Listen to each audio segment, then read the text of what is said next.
And because my name is Joy, we're starting with a song today. So we should be shameful.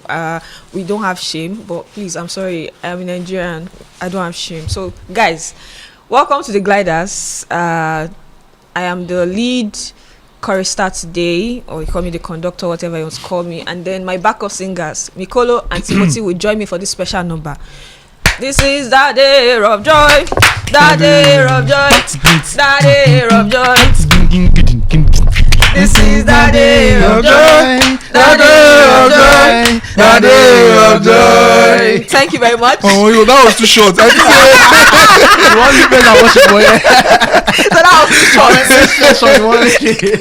You want us to continue like our qualification route as a long, just a long and they go. Welcome, guys. This is another edition of the Gliders. It's a different one because we are recording longer than we usually do, or I mean, we should have been here on Monday, but with that all-important game that was going to go down at the Nest of Champions yesterday, we decided to shift it till today, so we can bring you all the reactions, all the drama, and everything that you would want to hear about, and of course hear us talk about as the World Cup qualifiers will I say come to an end, not for Russia, that's come to an end for some people, but others would continue theirs in November, and that's how we're starting today's episode of the Gliders. It was the FIFA window that meant that countries who have not qualified, and even those who have qualified, will just continue to play more games to ensure that the window for the qualification route for direct qualification was rounded up after 10 match days. And after 10 match days in our group,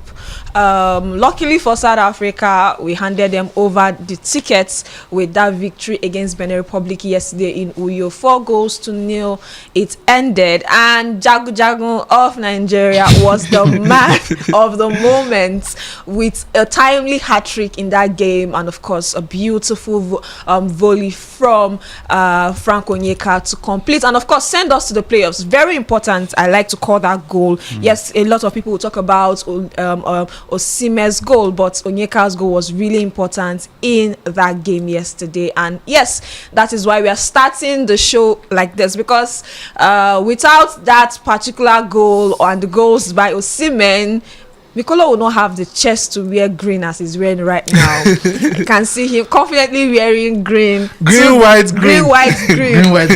Patriotic citizen. Hello, my country people. And of course, with the Nigerian jersey. Let's go.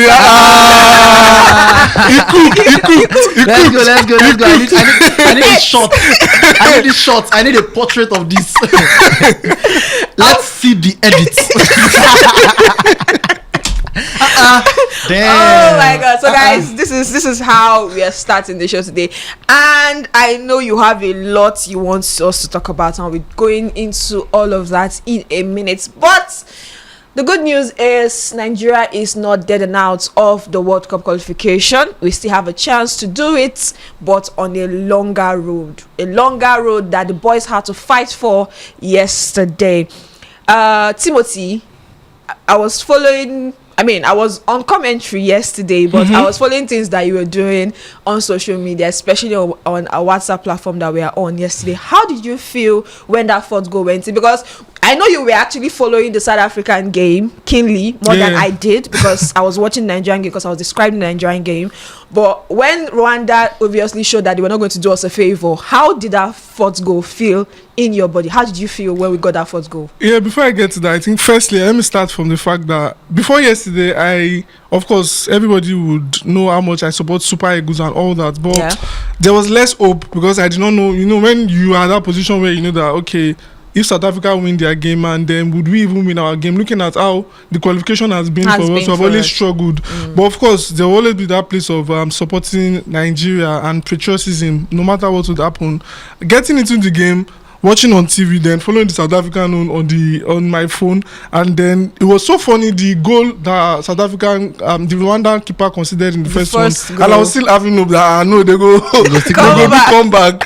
Second one enter, I was still like where my goal now, the one that they go still come back. But at the point, you knew that in your own mind of art that it was already slipping off, finishing first. But the second position was still close to us. And in the first half, we scored that first goal very, very early. And it was something I expected that we would do. And that was what set the tone for the game. Got the second goal. I thought that we could have also scored more, even in that first half. But at least towards the end of the game, they scored the third one, and the 9 minutes they got the fourth one. When the fourth goal came in, I mean, on my WhatsApp status, I posted that trying to do the permutation could make you crazy, because I mean, at a point you were trying to see.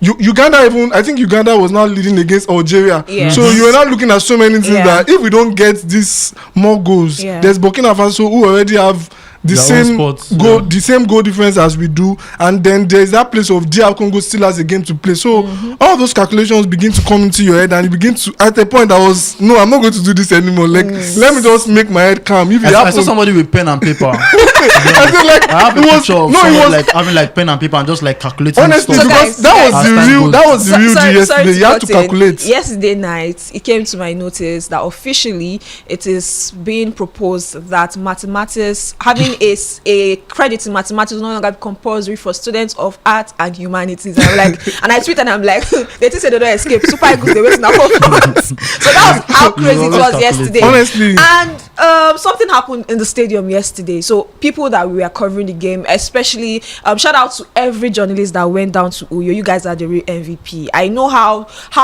crazy it was for us watching from home, that we are going to anticipate the game while seeing it on our screen, and then those of them that were in the stadium. Now Dr. Kelechi, you know him as that Arsenal man, was obviously wearing his Ray-Ban glasses. So I mean, when he was running, you could see that he was easily running. He said there's chaos. Something happened according to what he mentioned or what he was reporting on his IG stories. Now, if you go to cover Super Eagles game, there's always the issue of network jam in the stadium. So many of them will not be able to understand what is happening outside because their internet would be down. They only have to record and maybe post where network is easier. Yeah. Now, when Algeria scored that equalizing goal, there was jubilation in the stands for some fans, because some fans were able to get network. So when that goal came in, it meant that we were one leg in because Algeria had done us a favor by equalizing. It eventually went on to win 2-1 by equalizing against Uganda. That was before the fourth goal came in. The fourth goal was automatically going to mean put us in place. I mean, that was still our qualification spot. So it was a lot of mental gymnastics for everybody that was supporting this. Even if you are not supporting, for those that wanted to hate. And then I had guys like, you know, this thing of, I think I've said it on the show before. Everybody just try to form Shebina, you know, if you go on groups or Twitter, like, now you're not team. I had guys yesterday that they were passionate, and I was like, wait, they really support us yesterday? Honest, right? And it was like, just patriotism. As soon as we scored fourth goal, I was on the group chat like with some of my friends and people that usually do this. You get it. Was one that was asking me that, so apparently everybody's following up. You can't follow up. This takes us 4 goals. It means that they are deducting points from a reach. I'm like, Fala.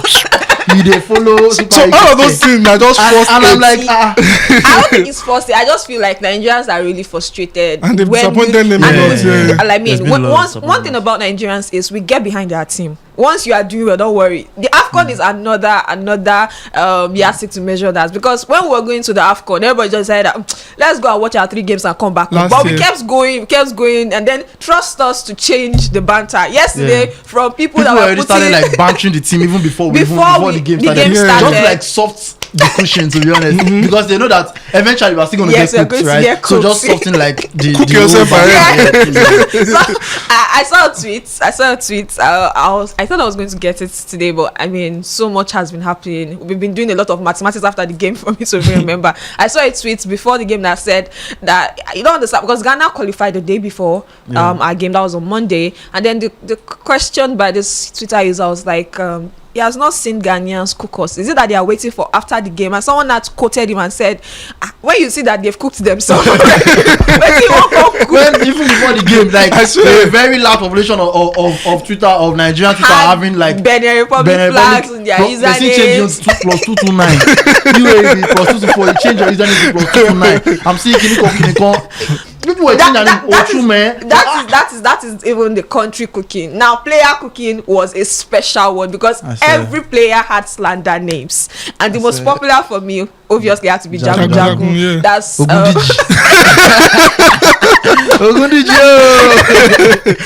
that is, if you don't know, if you are not a Twitter head like we are, that was referring to Victor Osimhen, which meant that he was a fighter, a warrior, because of the way that he plays, not just plays, even the way he gets aggressive when things are not going his way, maybe frustrated, he gets emotional, definitely. And I think the latest one was what happened against Lesotho. So after that game, we were leading comfortably by 2 goals, and then Wabali let in that really silly goal that put us under immense pressure, because last minute we almost conceded a second, and that would have, automatically condemn us from going to the World Cup. That's Otilo, that barrister. And then after the game, the players didn't go in. He called them in and was shouting and was telling them things from his mind. You could see he was visibly angry and trying to charge them. To me, I feel like he was trying to charge them that this thing you people are doing doesn't make sense. Or if you guys think that there's nothing to fight for. I think I've said it on this show recently. Yeah. Maybe one earlier in the qualifiers, that I said that I can understand when Osimhen does this thing.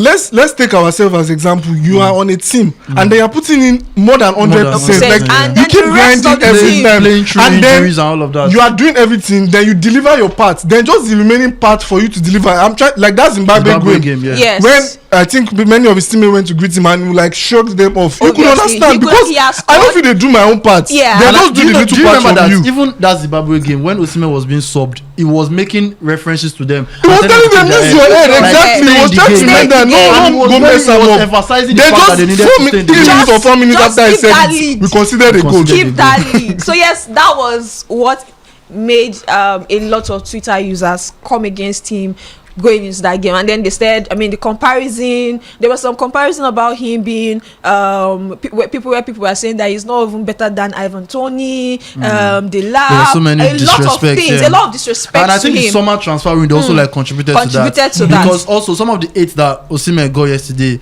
wasn't for his abilities per se. It was also for the fact that some people just had personal grudges. Somewhere of the some of the 8 that he got was from people that felt like he had too many influencer friends, and they were always trying to guard him jealously against banter. The other way, probably Chelsea fans or Barcelona fans that felt like, oh, his wages were too much. There was the whole Chelsea debacle in the summer, and he was supposed to join Chelsea, and then they're saying, oh, what is he even playing instead?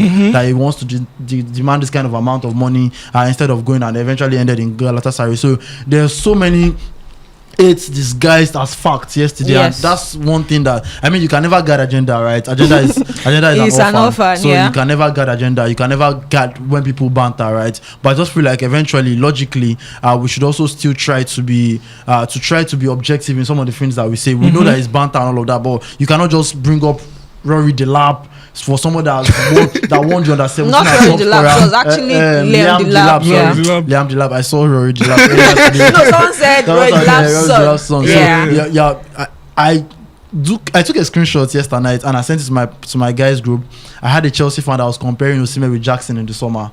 And when I searched my timeline for Osimhen, I saw the conversation, I screenshot and I took it to the group that look at what you're saying, Jackson to Osimhen. So someone that won under 17 as top scorer, won Syria as top scorer 33 years after for Napoli, and won the Turkish African league, best, won the African best player, and finished top 10 in the Ballon d'Or. Not top 10. Top 10. When last did we see a Nigerian striker finish 8 in the Ballon d'Or? There's also the part that he's currently probably just 8 or 9 goals away from being the highest scorer of all time. Okay, 9. We equal it at. He's going to equal it at 8 and then surpass it at 9. Highest goal scorer for Nigeria ever when he gets to Rashidi Yekini. We have had so many strikers that have come through the ranks that we have always thought, oh, maybe we'll get just look at the statistics on games he's played and games he has not played for Nigeria. For the 5 times that he has played, scored and contributed in almost everything, and then we won. The one did not play was that Zimbabwe game where we drew. That was the only one we did not win.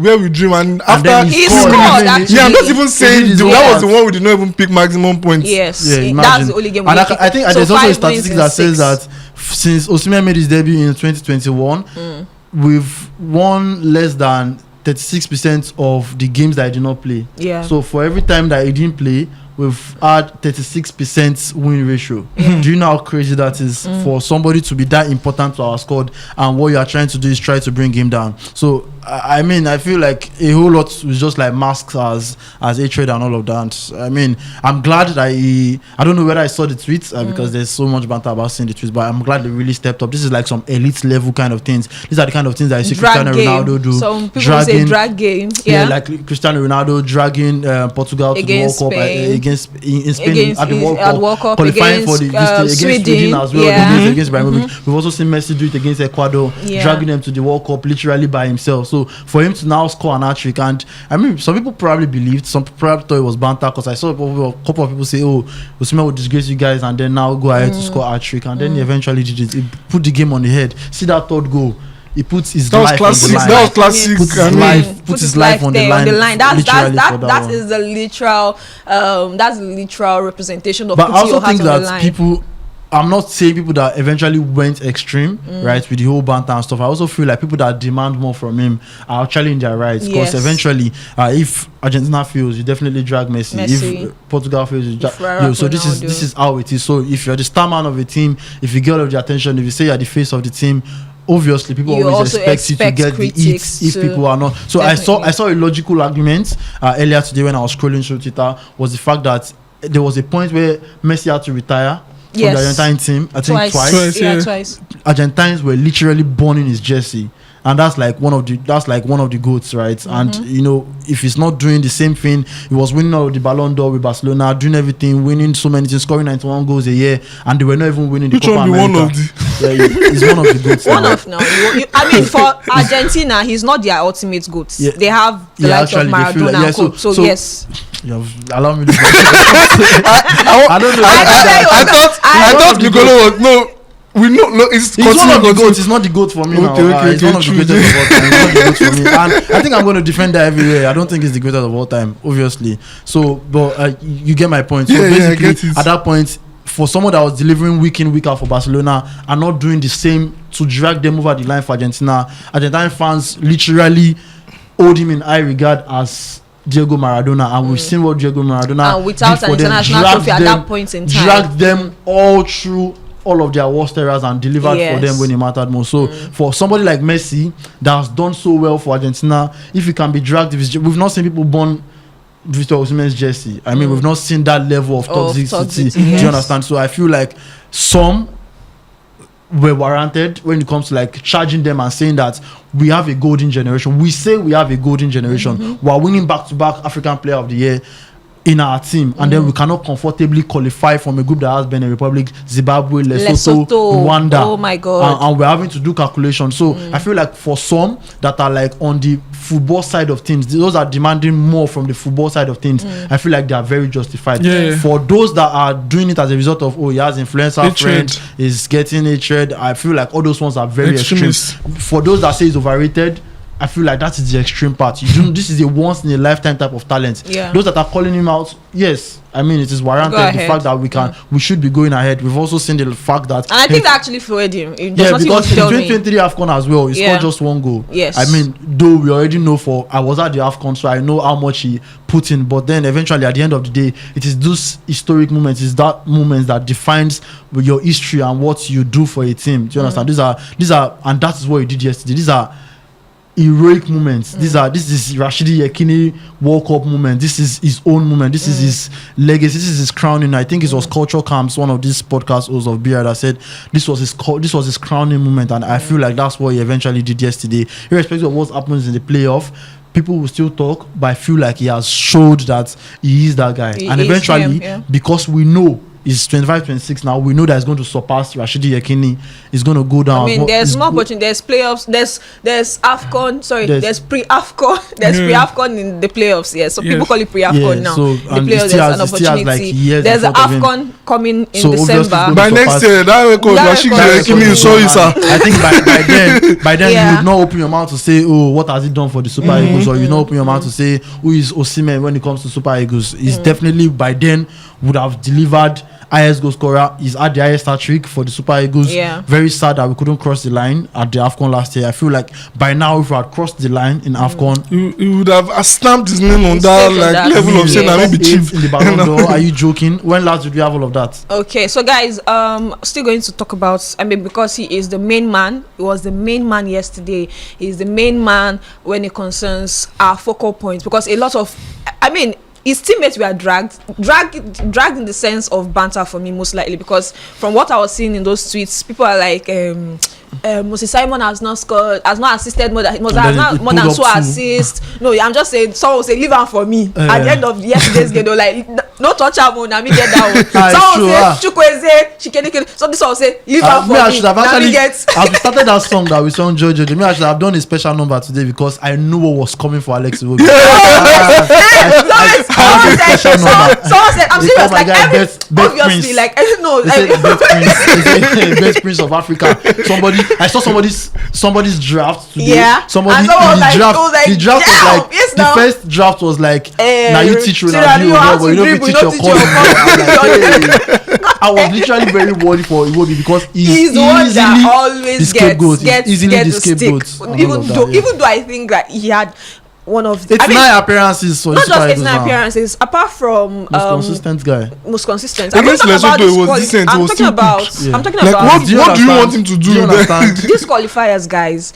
He himself and Calvin Bassey are the only players to have started all 10 games. Alex Iwobi in this qualifiers for Nigeria. If you don't know that, now you do. Yes, Calvin Bassey played all the minutes. Iwobi at some point got subbed, but Calvin Bassey played all the minutes. But you have to understand how consistent this guy has been for this team. You guys will banter him. You will drag him. He's 26 or 20. I think 26. 28, 29. And he's been playing for long. I mean, for someone who has played 11 consecutive seasons. Did he play in the 2014 World Cup? No. He played 2018. 2018, I mean. Yes, he joined the Super He Eagles played the 2018 World Cup, imagine. I mean, dragged us to the 2018 World Cup. He was one that scored goal that qualified us. He's been playing for so long. He has been playing for so long, but keep getting the stick. But yes, like I said, everybody was getting players that they wanted to banter. Everybody had agenda now often, like we like to say it. But for Victor Osimhen was the focal point of that team, and every time everyone, as it should be, everybody was looking forward to him crowning himself in glory, and there were some that were looking for his downfall, like Mikolo has already explained. Now I want to ask this question to Timothy. Hey, when you said Mikolo, the way you said as I explained, though, not as I was. That was what she said. He said as you explained. That was what she said. But I wanted to clarify that explanation. No, because when you said when you said some people were waiting for his downfall as Mikolo. So what he meant. She meant here. I'm just trying to say. I'm trying to remind the people here. I'm trying to remind the people. I already Mikolo explained the situation. Not part of. Disclaimer good. What he said, guys. Because we enter YouTube comments now. That guy. That's people like guy. If they can't see you for stadium, they can't see only that particular guy in our comment section on YouTube. I mark your name before you go and say Mikolo Keniko and I didn't they see my name for comment section. What he said. But I mean, that's bring my question to Timothy. Now, Timothy, people said that this morning now there's a new agenda about Finidi the Judge. That's what is currently going on. Agenda is always. I mean, but it's always been transformed. Now the agenda is about Finidi the Judge. And I saw a tweet yesterday that said the difference between Osepocero, Finidi the Judge, and of course Eric Shell is Victor Osimhen. Yes. Do you believe that with Victor Osimhen in all of our games fully fit, do you believe that we would have found ourselves easily at the World Cup, or you just think that it is just us trying to just give excuses for these other coaches, including Finidi George? I don't think it would be. Actually, if Victor Osimhen had played those other 5 games, is it 5 or 4? I think he missed. Was it 5 or 4 he missed? He missed 4 and a half because he didn't finish the full. Yeah, let's just say if he had played those other 4 games, I feel like something would have happened. I mean, if you do it, let's compare the statistics. 5 games, another 5. In the 5 that you played, yeah. We got 14 over 8. Was it 14 over 18? Yeah. No, in the 5 that we played, like 4 wins at 12 points and then 1. That was 13 over 15. In the 5 that we played like fully, we got 13 over 15 points. And then in the other 5 that I did not play, we saw how many points that we gained. So if people say that, okay, if he had played the earlier 5, we would have been ahead in this World Cup qualification. Not even earlier. I think he came in between because he missed South Africa, which was just last month. Yeah. He even missed South Africa. Yeah, now I'm saying in between.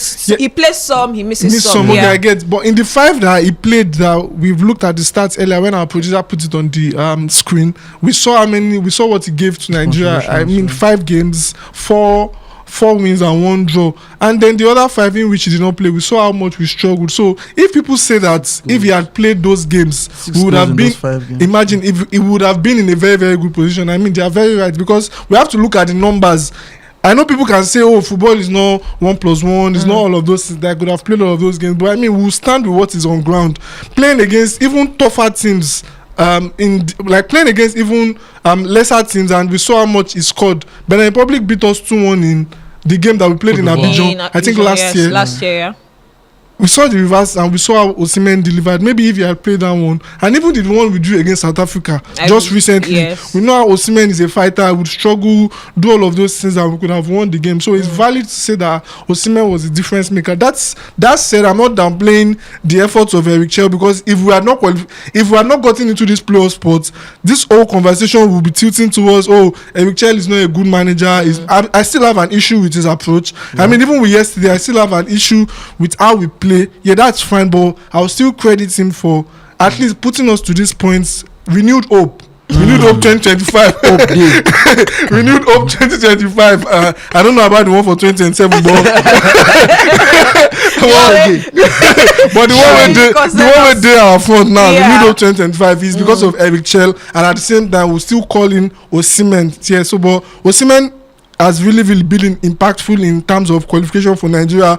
3 against Benin Republic, 1 against Zimbabwe, 2 against Rwanda, 1 against Lesotho. Yeah, he scored against Lesotho. No, that was not him. That was Semi Ajayi. Yeah, made an assist.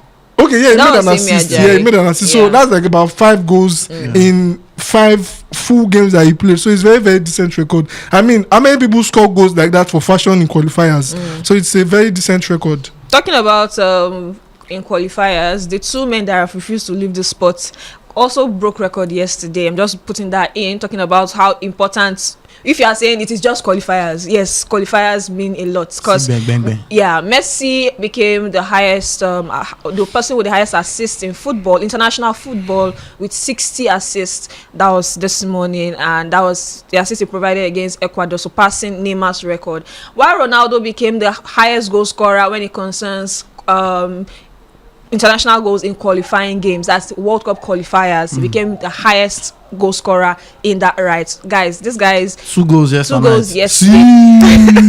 So yes, these guys continue to prove how important some of these stats that you want to downplay are, because yes, it's really, really important. So Osimhen, qualifiers, Sweden are on the verge of not qualifying. They have Isak, they have Gyökeres. Yes. I'm just saying that some people will try to downplay some of the games, because somebody will say that why didn't that. So I saw someone that tweeted yesterday that said, why didn't he do it in the other qualifying game? Maybe it is because it's Benin. I'm like, oh, Benin beat you in the other time, you don't remember. So just know that these goals are really important, and it's not the first time he's doing this for Nigeria. He's been doing it since the under-17 level, being the highest goal scorer at the under-17 World Cup. Himself and Chukwueze, which they won that set. His goals qualifying for 2023 AFCON were very crucial. He was also the highest goal scorer in that qualifier. So when he comes, we call him Mr. Basketball people say clutch. He's Mr. Clutch when it concerns giving his best for Nigeria. But let's leave that and quickly talk about that. Let's just wrap up on this before we come back to Nigerian topic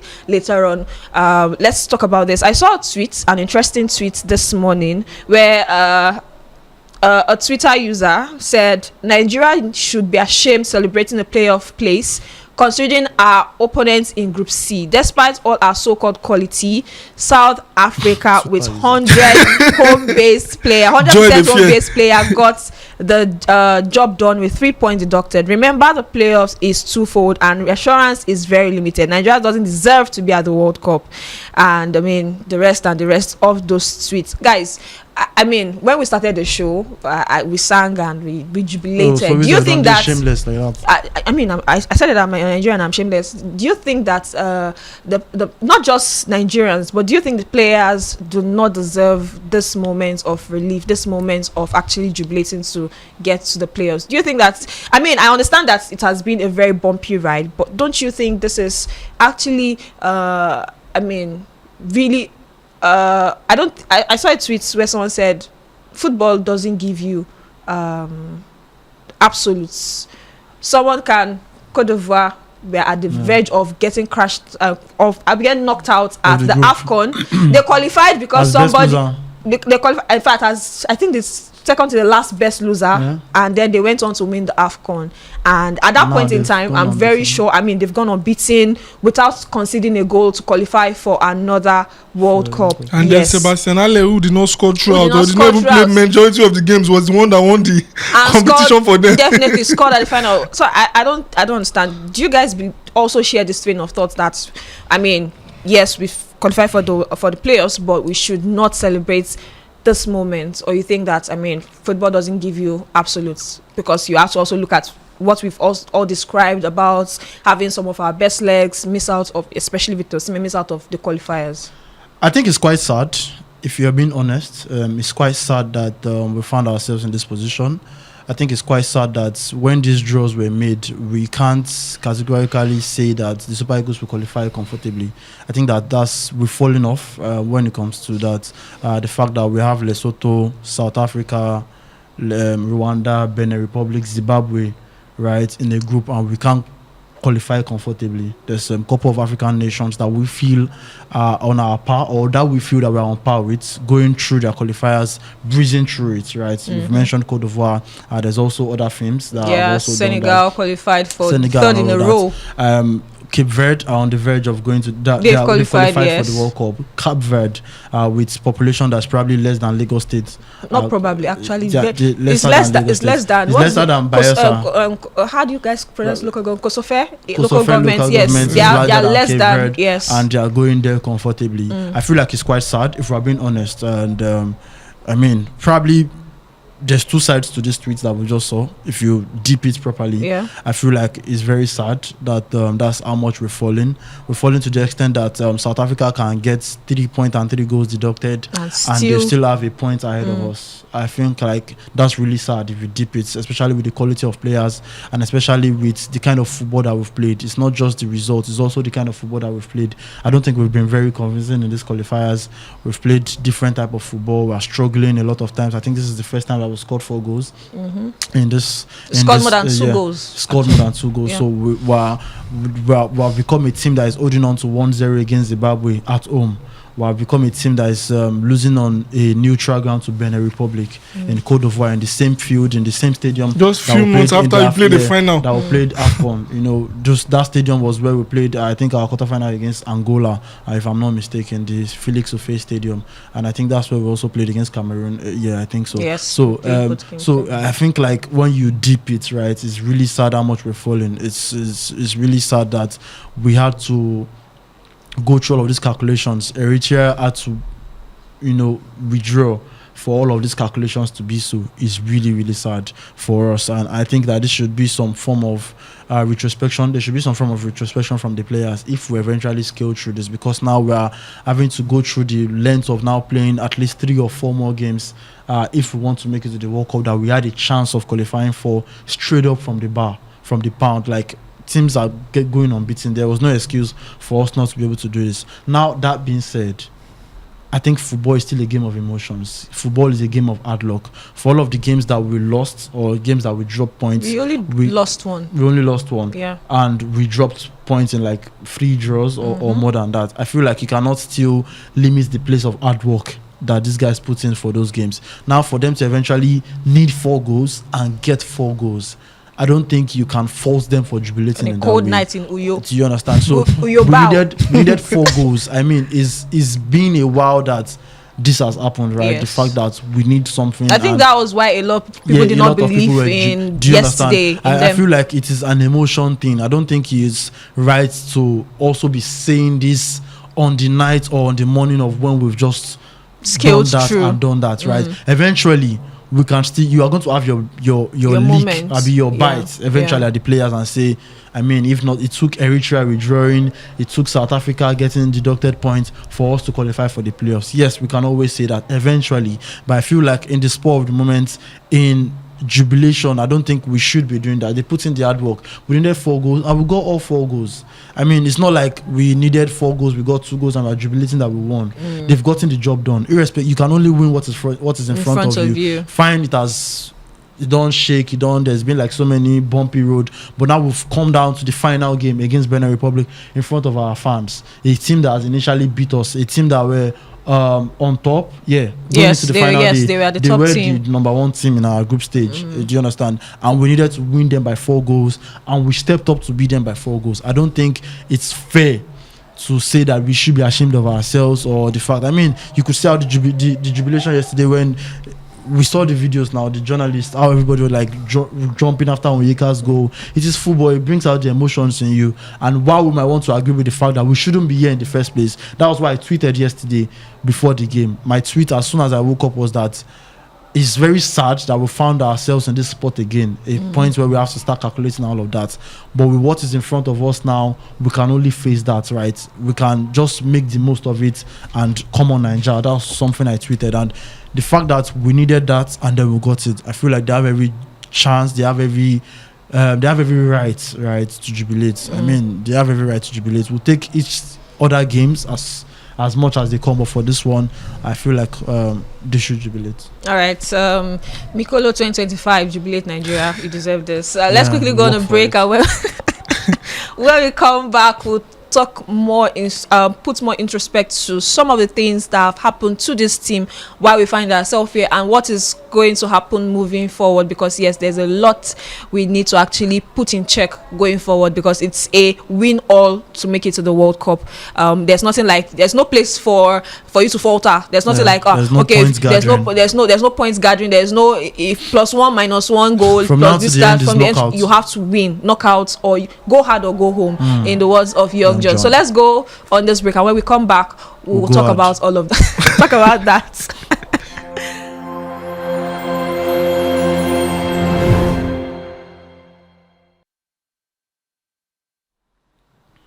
Welcome back, and thank you for staying up until this moment. It's been a really interesting conversation surrounding the Super Eagles of Nigeria. And yes, to always reward you for your loyalty to us on this show and of course to this channel, we're giving you this particular piece of information. If this is your first time of watching us, please subscribe. And if you're subscribed, please remember that you can use our code to get bonus on the that's the Bet WGB platform, and gets bonuses to place your bets. If you are like someone that had mind and said, okay, the Super Eagles will score 3 or more goals, like yesterday now in the morning, I tweeted, I said we'll score 3 or more, we'll score 3. I actually predicted 3-0, but when I saw that we needed more than 3, I changed my prayer points. I said, God, forget that, and I tweeted. There's people actually put 4-0 on the timeline. Yeah, some people put 4-0. I tweeted 3 because I felt like 3 was going to be enough for us. I did not know that Rwanda would go and do whatever they went on to do, but that's beside the point. So you can do that, use those winning bonuses, or use those bonuses, welcome bonuses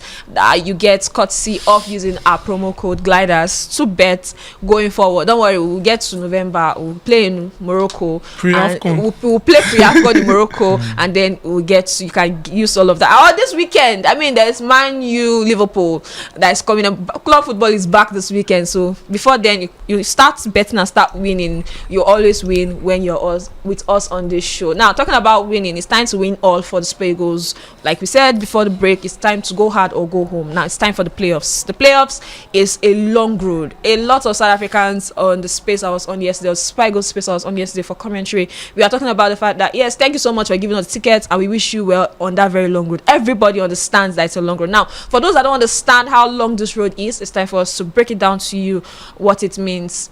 Guys, how many games do you think, or how many games are we looking at because I know it is not clear up till now. How many games are we looking at? Let me start with Timothy. How many games are we looking at to play for us to get to the World Cup right now? Okay, so let me start by talking about the FIFA rankings. For people that always say FIFA rankings do not matter, it do not matter. If it does not matter, FIFA would not keep releasing it every month. So FIFA rankings will come to play right now. And for the African zone, for the African playoffs, which we'll be playing, we're going to be playing the least ranked team, because I think amongst all the teams, Cameroon, DR Congo, and Gabon, we are the highly ranked team. So we're going to be playing the least ranked team, and which I think that team is Gabon. Yeah. So we're going to play Gabon in Morocco. Firstly, the like Joy had said, it will be held in Morocco, and there's no place from like 13th to 16th. There's no place like play home here, then maybe go away and all. So they're playing a one game. So in case the game ends in a draw, I think there will be an extra time. Yes. And then in case if it ends in a draw, then it's end to penalty shootouts. The normal way we all watch football. Yeah. So knockouts, how knockout football is played. If we knock Cameroon, if we knock Gabon, if we win against Gabon, then we'd have to play the winner against Cameroon. Between Cameroon and DR Congo. Yeah. So should in case, which every one of us, of course, we are hoping that it happens. So if we win against Cameroon, then we'll be the only team that will come from Africa that will go and play amongst 6 other teams. And explaining those 6 other teams, 1 from Africa, there's no European team, 2 from CONCACAF, and 1 from CONMEBOL, and then 1 from OFC, which is Oceania. So CONMEBOL is for CONMEBOL, there's Bolivia. Bolivia has qualified. There's that South America. Yeah. For North America, which is CONCACAF, they are still in the stages of qualification at the moment. But on the stage of second, there's Curacao and Costa Rica in second place in the rankings. You know, you have to continue. You have to look at what is on ground right now. I'm talking about presently. There's Curacao in first. There's CONCACAF. There's Costa Rica in second. So should in case it continues like this, then Curacao and Costa Rica will be the other teams. And like you have seen on the screen, from Asia, the winner between UAE or Iraq will be the ones to play for AFC. So those are the 6 teams that will battle the qualification for the Interconfederation Playoff. Then that it does not end there. For the Interconfederation Playoff, the FIFA rankings, like I started with, would also come to play in these playoffs.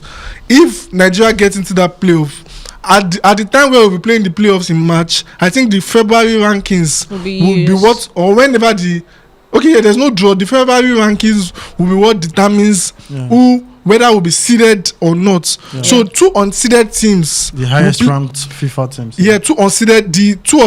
There'll be 2 brackets, 3 in this bracket, 3 in the other bracket. But in the first bracket, let's say bracket A, the 2 unseeded teams will face each other. So the winner will play the seeded team, and then whoever wins will qualify from that bracket. So in the other brackets, the 2 unseeded teams will face each other, and whoever wins will face the seeded team, and the winner of that battle, let's say a semi-final, will be the one that progresses into the World Cup. So that is how it's going to work. So as it is right now, I don't think any of these things that I've mentioned have a better FIFA rankings than Nigeria. And that was why I started with saying FIFA rankings is very really important for everybody that says, oh, what does ranking mean? I mean, it means a lot, because at these stages, you can see that it may be what will count for us. So in the case where Nigeria becomes a seeded teams, we'll be playing just 3 games to get into that stage. So once we face the Africa zone, of course we know that Africa zone is about 2. If you want to get the tickets of qualifying, you have to beat Gabon and win against Cameroon or Congo. So those 2 are like sure. And then based on FIFA rankings, like I have said, I don't think any of these teams, Bolivia, would outrank us. Bolivia, what's the other one? I think not Macedonia would, or UAE or Iraq. I don't think any of them is above us. Even Costa Rica, who you could say maybe is a big team, I don't think any of them have a better rankings than Nigeria, because at the moment I think we are 41 in the rankings, and majority of the teams above us are European teams or even African teams. So we are very okay in terms of the rankings at this point. So we'll most likely be playing 3 games. But that said, it doesn't mean it's going to be all straightforward, because like you guys have said and all of us have said, it's about winning. However you want to win at the right time as well. Yeah, win the game and beat Gabon, beat Cameroon or DR Congo, then we'll most likely play 1 game in the Interconfederation Cup, and that will be like the one that gives the ticket to whoever wins. So but guys, the most important watch right now is the one in Africa, which is the one in front of us. Yeah, so guys, confirmed. This is confirmation because that has been posted by the Super Eagles official platforms everywhere. We'll be facing Gabon on the 13th of November in Morocco. It's destination Morocco. Early like they jokingly say in the studio, it's called the pre-AFCON tournament. That's what's going to happen. So whoever get wins, familiar. get familiar, guys. Go to Morocco early.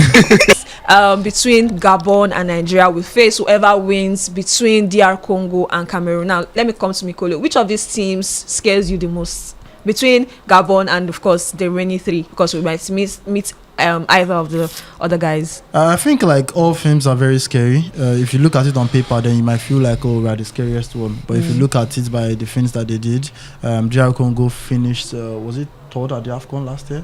Yeah, they finished third. Yeah, they were in the third place. No, South Africa beat them. South Africa beat them. South Africa beat them. Yeah. They played the top place game. Yeah, I remember like I had like a video of them that did well on my TikTok page where they were like applauding their fans because they came like a very long way. Yes. And many people did not expect them, but they're one of like the dark horses at the AFCON last year. Yeah. Cameroon, you already know, eternal rivals. No matter what position they are currently playing, and no matter how badly they are playing, a Cameroon versus Nigeria match is always going to be a tough cracker, one. yeah. And then we still knocked them out in the AFCON last year, and we faced in the round of 16. Round of 16. It was Angola in the quarterfinals, so it was Cameroon. Yeah, round of 16, then Angola, then South Africa. Was it 2-0? I'm trying to remember. Was it 2-0 or 1-0? Yeah, 2-0. But I know they didn't score. I'm trying to remember. Is it 2-0 or 1-0? Because I know that against Angola, Ademola Lookman scored in that game. Yeah, but we defeated them at the AFCON, and definitely they'll be trying to get their league back. And also, don't forget that, it's a neutral ground and it's knockout. I feel like at the AFCON, we're now starting to like build into it. This one is way different, right? You need to like get into it from the start. Like it's just 13 to 16. You're probably just stealing time off international break. No, it's actually during that window. It's during the window. So it's not like, if I gathered for a tournament, the way we like drew our first game against Equatorial Guinea and started building up, and then got our formation right. So this one is like right from the start. No time. Also, I feel like many people are underrating Gabon. I don't know if you guys know that Gabon they're a high scoring side actually. They got 20, is it 21 points or 20 points in their group? Yes. They were 21. I think they were victims. Yeah, they were victims of the deduction of 6 points. I think they were in Cote d'Ivoire's group or one of the other groups. They were in somebody's group that had like a very other stellar performance. Yes, Cote d'Ivoire's group, and Cote d'Ivoire did not drop points. It was just a point above them. And then the fact that they are also victims of their circumstance, because the whole calculation of the deduction also affected them. Maybe they would have been playing DR Congo, but they are facing Nigeria, which people feel like is the hardest in that whole it's very hard for them as well as hard for us as well. Hard for us because sometimes we can also be like the enemy of ourselves. Yes. Coming to the party, I feel like something that stops Nigeria is actually Nigeria. If we come to the party, I don't think there's any team right on paper right now. From the beginning, exactly, and even in the world route, that should be. We defeated Jamaica in the Unity Cup. Yes, I feel like they're one of the biggest names. With stars that not even starters for the team. Do you understand? So the likes of UAE, the likes of all those guys are not teams that ordinarily. Exactly. That's the point. But for a team that is drawing Zimbabwe, you get it. I'm gonna do this. Do you understand? For a team that is drawing Zimbabwe at home, for a team that is not very convincing and all of that, you cannot say, it's going to be a ride in the park. Exactly. I wish I could say it's going to be a ride in the park. But I feel like maybe we can come to the party. I really hope and pray that we can come to the party. I hope that everybody's fit. That's what I called it, renewed hope. I hope that everybody's fit in the first place. I also hope Osimhen first. Our guys fit, our defense fit. We don't want to have any casualties before then. Hopefully. We've had a lot actually. I don't think Olaina will be back before then. It might be in contention because the contention was he should be back in November. But I don't know if they want to risk it. I don't think his club will to risk it, drop him in international break. So hopefully we can come to if we come to the party. Come on. Okay. My biggest fear is the one in Africa. And that's where I am, because of the situation around, we would most likely get seeded. Yes. Like, let's not sugarcoat it or anything. We'll most likely get seeded. I've mentioned the teams for you. The teams that will most likely, Panama would not get into that CONCACAF place and will be ahead of Nigeria on the rankings. The major teams are European teams and the likes of Argentina, Brazil who are ahead of us. So, but the likes of Spain, and the Germany, other African teams that should be ahead like of us are qualified already. They've so done you their get it. business We are not. and That's what I'm saying. The major one is the one in Africa. Once we can get through that place, I think we would most likely play at the US. So or Canada, Mexico, wherever the one carry us go. Hope is alive. Renewed hope 2025. Copium just dropped, guys. All right, guys, there's a lot going into this playoffs, and one of the things I want to look into is, we are playing Gabon. Gabon is a high scoring side. Talking about a high scoring side facing, yesterday we were really compact at the back, guys. Kudos to the revelation of this playoffs in Benjamin Frederick, who is also one of those players that's putting his best. Since I mentioned him, Eric Chen never dropped Mamu. It's not easy. So yes, him and the likes of Calvin Bassey has been such an important player, scoring the hand of God goal. Like I tweeted that day, I said, you give me bad pitch, I use hand of God for you. So yes, scoring that very important goal. Every point that we amassed eventually mattered at the end of the day. The ones that we dropped also mattered because we dropped 2 points against the conversation is two-sided. That's Zimbabwe silenced the whole country. Yes, definitely. So but it ended up working out for good in somewhat or in some ways, as you like to say it. Now I want to talk about Nigeria versus Gabon, because we know that our next obstacle, because we have to go one game at a time. If we not win Gabon, we are not going to meet DR Congo or Cameroon. We are not going to talk about going to the intercontinental playoff. Now against Gabon would be fielding the likes of Eric Aubameyang, who is done with his suspension for match, because he got a red card on match day 9 and he served it on match day 10, which means it's available based on the rules of the game to face Nigeria. Now Aubameyang is not even my problem right now, or the person that I want to talk about. So I want to talk about our goalkeeper and look at the place he has been mentally, physically, emotionally in this qualifying series. Now guys, what do you think is wrong with Wabali? I understand a lot of people are saying he's been aggressive and all of that, but we saw someone who was a jovial person at the AFCON, who was someone who gets to play, and right now is even picking fights with even his colleagues, teammates, because we saw on screen during the game where the captain of the day, talking about Wilfred Ndidi, had to ask him on TV or ask him on the pitch that waiting be this, because of the kind of way he was displaying that aggression. And of course we saw clips later where he had an altercation with Calvin Bassey that I'm talking about Osimhen and Co and Ekong had to step in to stop it. What is going on with him? Do you guys think that it is something off the pitch that is, I saw theories about the fact that he might still be in grief and he's taking his grief out on the wrong place or at the wrong place at the wrong time? Because it's not just for national team duties. Club side, we've seen a lot of complaints. He has kept only 2 clean sheets this season in the PSL, if I'm not mistaken. What do you think is wrong with Stanley Wabali? And do you think that Eric Chell should make that tough call to drop him going into that game against Gabon? I don't know if Mikolo wants to talk about it, but I think firstly on the matter of dropping him, I don't think you just drop him. It's not, I know there are situations where you look at the old thing, but it has not gotten that bad. I don't think we are not in that Francis Uzor position where we need that more. If we don't fix this, then it's going to be Do you think we're crazy. not? Because yesterday we needed to score 4 goals. We considered a goal that a lot of people believed should have stood for Benin Republic. Yeah, I understand that goal. Like that's what I mean by we were not in that position. And to be honest, Mikolo will agree with me. I don't think we were in that Francis Uzor position where we now needed to say, at this point, if we don't drop this keeper, then we are going to be in crazy doom. I don't think it has gotten that position. That said, I'm not saying all of the things he's doing, because dropping that ball leading to the goal, if it was in a case of maybe the referee, you just understood that the referee came to the action and felt that I was talking at that position, so there was no way that would have counted. But if there was a case of maybe a VR calling him to come back to the screen and see, it was not like the referee had not blown. It was not like the referee needed to blow the whistle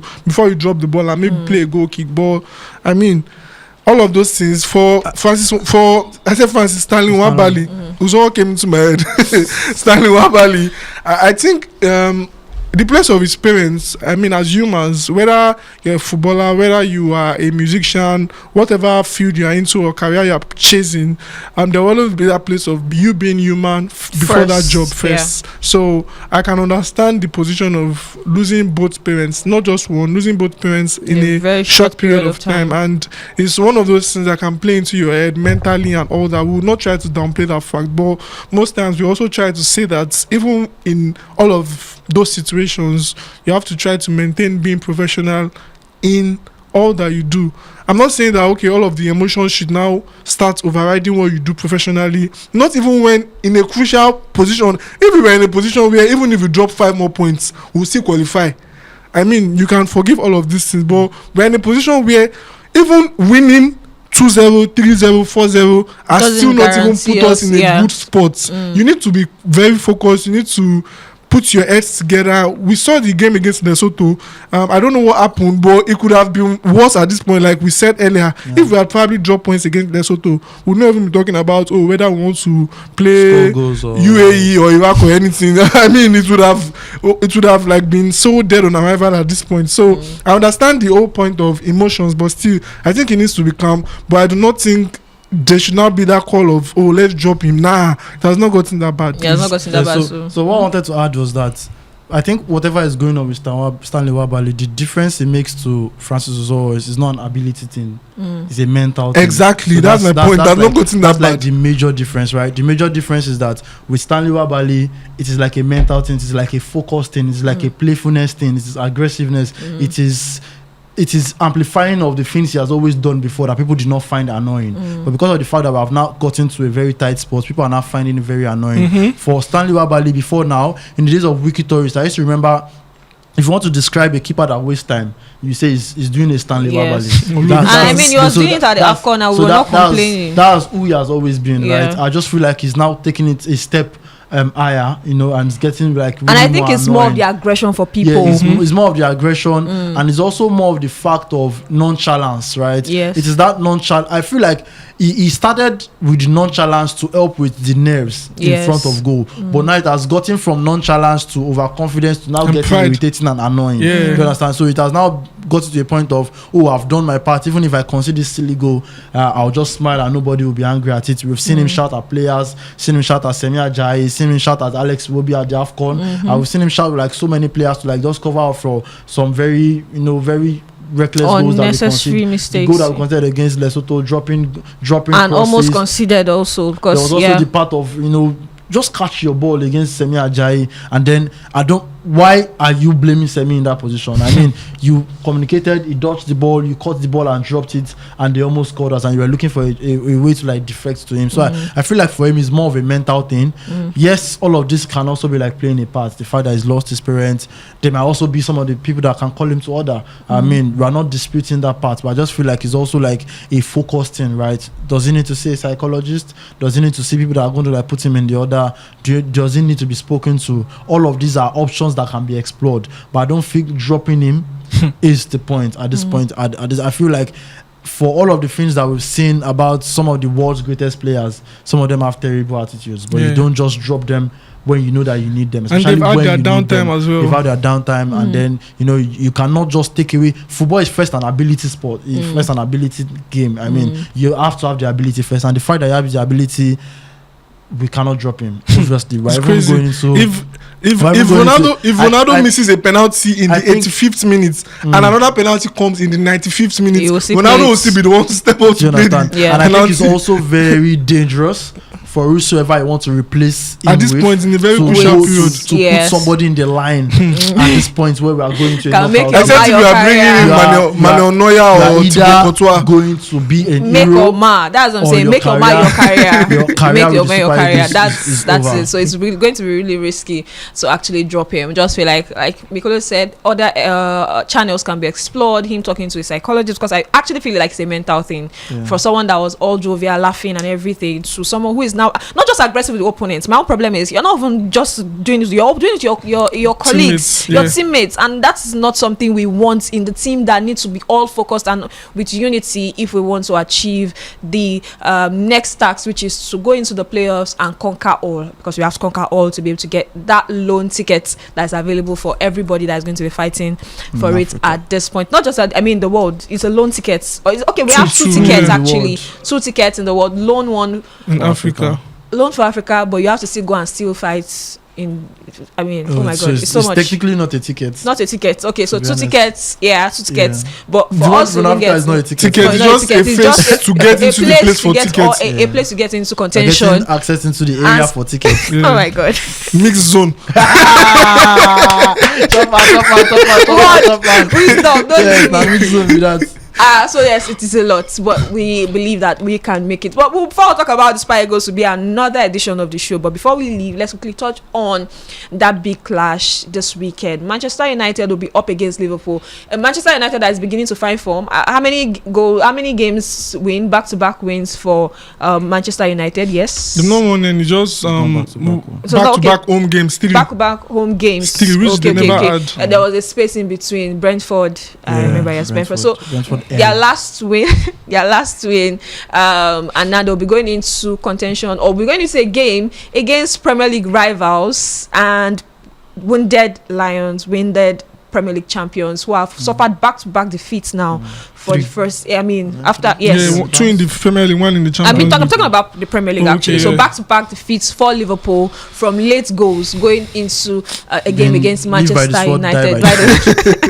So guys, how do you see that one panning out? You can't always be lucky, according to Mikolo. So how do you see that one panning out this weekend? Because next I will talk about the game will be after the game. That will be next week Monday. It's Anfield, so Man United would lose easily. How many? I don't know, but I don't think it will be up to 7 because Liverpool themselves, they do not have a very good defense. We said it even when they were having that. But they have a very good attack and they score goals when they that's what I'm saying, but they would not score. Can United out them? Even with their bad defense, do you think United can out Liverpool? United will score. I don't think Liverpool can keep a clean sheet. But when I don't think Liverpool will score 7. No, United are not that bad to. They will not score 7, but I don't see United scoring. No, I think United will score. Okay. With the prospect there, I think United will score because Liverpool in all the games they've played, they've conceded. Except the one against Burnley. And which Burnley is like a team that just got promoted, so you can understand against Bournemouth. Okay, yeah, they did not concede against Arsenal too. 1-0. But they've not been so good defensively, and they've been exploited. Even at their as bad as Man United have been, I don't think they've played a game where they've not scored. They scored against Chelsea. Okay, except the game against Arsenal, that was the only one they did not score. But as much as they've been losing, they could still find a score. So I don't think Liverpool would go that stretch of maybe 7-0 or something. They would win the game, like I feel, maybe a 3-1 win or maybe a 3-2 win, but I don't think they can win and just win over United like that. And if they decide to win now, I'm already in.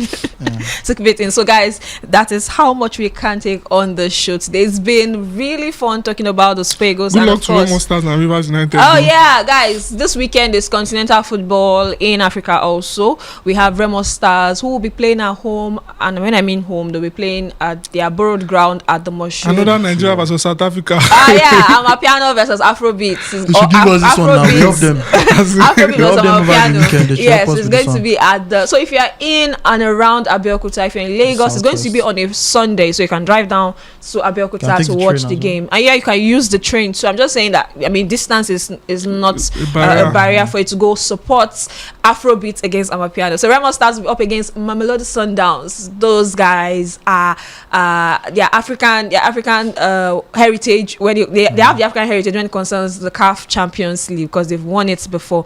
And this time around, they'll be standing in between Remo Stars, going into their first ever group stage. But that will be the first leg. The return leg will be over there in South Africa. So yes, my body we need all the support that you can give Remo Stars, Nigerian representative, one of the 2 left on the continent. We have just them and Rivers United remaining. So this weekend is going to be a blockbuster. And yes, there will be other games. If you can't travel down, you're in Lagos, you're in any other city, you're watching us in Nigeria, there will be other games that will be happening in the MPFL. And there's one thing I tweeted that has been gaining a lot of traction. It's very funny, but I heard heard that it's going to be behind closed doors, or do I feel like that's that's going to be injustice? Kano Pillars.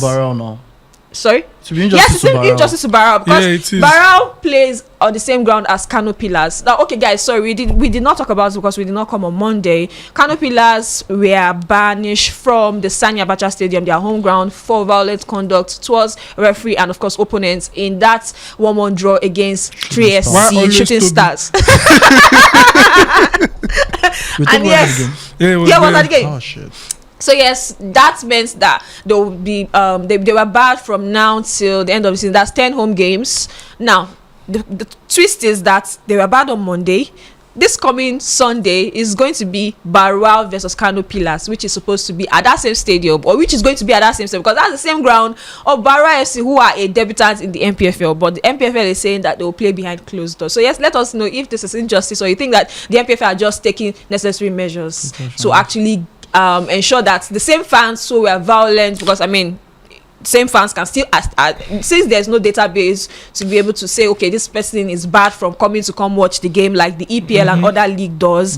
That means the same fans can still gain access to the stadium, because it's just going to be Barra, or just going to be the name change, Barra versus Kano Pillars in that particular one. Do you think it is injustice to Barra FC, or do you think that the MPFL are just taking necessary action to protect the players and, of course, the match officials going into that particular fixture? Let us know in the comment section. And, of course, if you've not subscribed, please do share this with your friends, as you've enjoyed the conversation with us from the beginning to the end. Thank you so much for always being there, and to everyone who keeps commenting, thank you so much. You keep us really alive. You make us want to do this every week, week in, week out. My name is Euphoria, and, of course, so the man green with envy and green with pride. Envy and pride. Let's go Naija.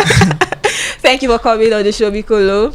Let's go Naija. Naija for the win all the way. Naija, make we unite. Let's do it again. Thank you so much for joining. My name is Euphoria. I think the guys want to sing, so let's just usher you down. Let's do it